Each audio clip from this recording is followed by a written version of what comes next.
ನೋಡಿ ಫ್ರೆಂಡ್ಸ್, ಈಗ ಸಂಜೆ ಎಷ್ಟು ಟೈಮ್? 5 ಕಾಲಾಯಿತು. ಈಗ ನಾವು ಬರ್ತಾ ನೋಡ್ರಿ, ಅಲ್ಲಿ ಗಾಡಿ ಪಂಚರ್ ಆಗ್ತಿತ್ತು. ಅಲ್ಲೇನಾದ್ರೂ ಆಗಿದ್ರೆ ಹೆಂಗೆ ಅಲ್ಲೇ ಕುತ್ಕೊಂತಿದ್ವಿ. ಜಸ್ಟ್ ದೇವಸ್ಥಾನದಿಂದ ಸ್ವಲ್ಪ ಮುಂದೆ ಬಂದ್ವಿ. ಊಟ ಎಲ್ಲ ಮಾಡ್ಕೊಂಡು ಅಲ್ಲೆಲ್ಲ ನೀರಲ್ಲೆಲ್ಲ ಎಲ್ಲ ಬಾಕ್ಸ್ಗಳು ಎಲ್ಲ ತಗೊಂಡು ರಶ್ ನಾನು ಬಂದ್ವಿ. 1 ಕಿಲೋಮೀಟ್ರ್ ಬಂದಿಲ್ಲ, ಗಾಡಿ ಪಂಚರ್ ಆಯಿತು. ರೆಡಿ ಮಾಡ್ತಿದ್ದಾರೆ. ಇಲ್ಲಿ ಗದ್ದೆಯಲ್ಲಿ ನಾನು ರಶ್ ನಿಂತಿದ್ದೀವಿ ನೋಡಿ. ಗದ್ದೆ ಮಧ್ಯೆ ನಿಂತಿದ್ದೀವಿ ನೋಡ್ರಿ. ಆ ಕಡೆ ರೋಡ್ ಸೈಡಲ್ಲೇ ಇದ್ದಾರೆ. ಬರ್ರಿ ಅಂದರೆ ಬರ್ತೀನಿ. ಅವರೆಲ್ಲ ನಮ್ಮ ಮೇಘ, ನಮ್ಮ ಅಕ್ಕ, ನಮ್ಮ ಬಾವ ಎಲ್ಲರೂ ನೋಡ್ರಿ ಅಲ್ಲಿ ನಿಂತಿದ್ದಾರೆ. ಆ ರೋಡ್ ದಾಟಿ ಬನ್ರಿ ಈ ಕಡೆ ಅಂದರೆ ಅವ್ರು ಯಾರು ಬರ್ತಾ ಇಲ್ಲ. ಆ ರೋಡ್ಗೆ ನಿಂತಿದ್ದಾರೆ.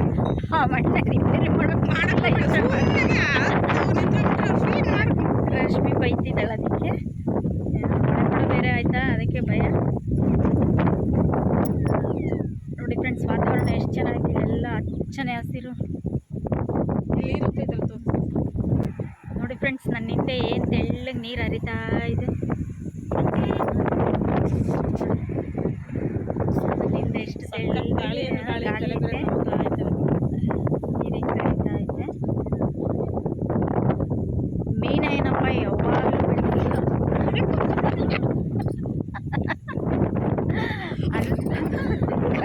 ರಶ್ಮಿ ಅವ್ರ ಅಮ್ಮನಿಗೆ ಎದುರಿಸ್ತಿದ್ದಾವೆ.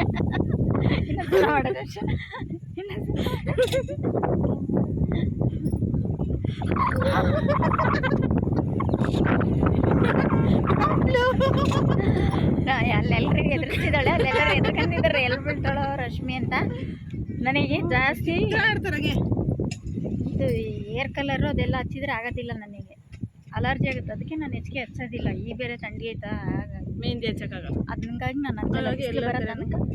ಅದಕ್ಕೆ ನನ್ನ ತಲೆಯಲ್ಲಿ ನೋಡಿದ್ರೆ ಆಂಟಿನಾರ ಅನ್ಕೋಬೋದು, ಏನಾರ ಅನ್ಕೋಬೋದು, ನನಗೇನು ಬೇಜಾರಿಲ್ಲ. ನೋಡಿ ಫ್ರೆಂಡ್ಸ್, ಇನ್ನು ಅಣ್ಣ ರೆಡಿ ಮಾಡ್ತಾನೆ ಇದೆ. ಈಗ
ಫ್ರೆಂಡ್ಸ್, ಅಲ್ಲ 8 ಗಂಟೆ ಆಯಿತು.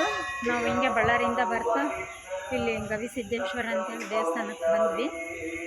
ಇದು ಹಿರಾಳಿಂದ ಒಂದು 20 ಕಿಲೋಮೀಟ್ರ್ ಇದೆ ಏನೋ. ಇಲ್ಲಿಗೆ ಬಂದ್ವಿ. ನಾವೆಲ್ಲ ದರ್ಶನ ಮಾಡ್ಕೊಂಡ್ಬಿಟ್ಟು ರಶ್ ನಾನು ಎಲ್ಲ ಕೆಳಗಡೆ ಬಂದ್ವಿ. ಗಂಗಮ್ಮಗೆಲ್ಲ ಕೈ ಮುಗಿಕೊಂಡು ಕೆಳಗೆ ಬಂದ್ವಿ. ಈಗ ಪುಟ್ಟಿ ನಮ್ಮ ಪೂಜೆ ಹೋಗಿದ್ದಾರೆ.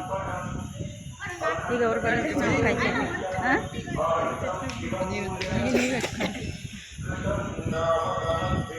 ಪೂಜೆ ಹೋಗಿದ್ದಾಳೆ. ಈಗ ಮಲಗಿದ್ಲು ಖುಷಿ ಅಂತ.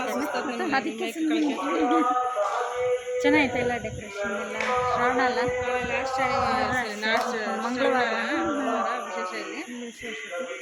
ಚೆನ್ನಾಗಿ ಮಾಡಿದ್ದಾರೆ.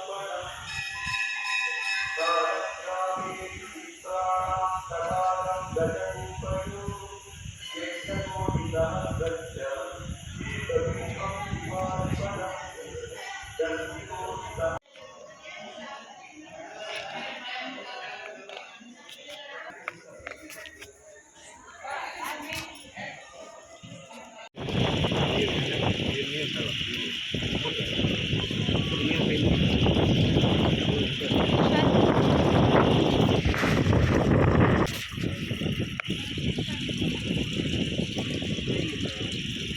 ನಮಗೆ